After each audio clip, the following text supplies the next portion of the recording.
Hello बच्चों, let's understand the question first. 1 mole of electron passes through each of the solution AgNO3, CuSO4 and AlCl3 when Ag, Au and Al are deposited at cathode.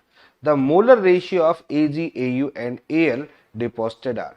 देखिए question के अंदर क्या है. Question के अंदर ये है कि 1 मोल इलेक्ट्रॉन को पास किया गया, सभी में पास किया गया.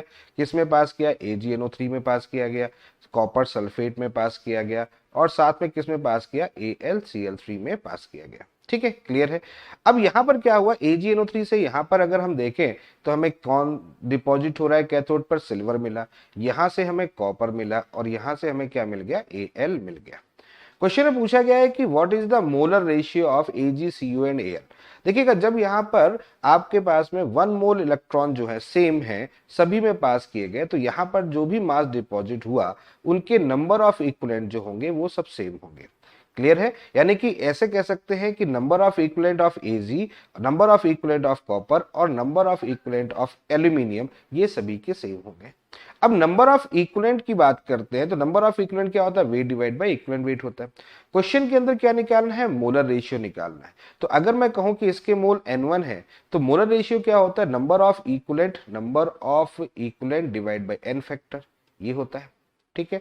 तो अगर हम इसके बेस पर चले, यानी कि number of equivalent is divide by n factor equal to molar ratio, तो मोलर रेशियो अगर हम सिल्वर का निकालें तो मोल ऑफ द सिल्वर कितना हो जाएगा? नंबर ऑफ इक्विवेलेंट, देखिएगा सबके इक्वल है. क्लियर है. डिवाइड बाई, यानी कि मैं इसको नंबर ऑफ इक्विवेलेंट को x मान लेता हूं सपोज दैट, डिवाइड बाई यहां पर क्या आ जाएगा? n factor. तो n फैक्टर कितना होता है सिल्वर का? Ag प्लस यहां पर है तो 1 हो जाएगा.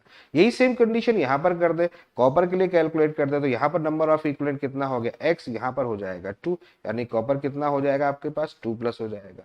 यहां कितना होगा? एल्यूमिनियम प्लस 3 हो जाएगा. यहां पर आ जाएगा आपके पास में Lul, यहां कितना होगा? x divide by 3.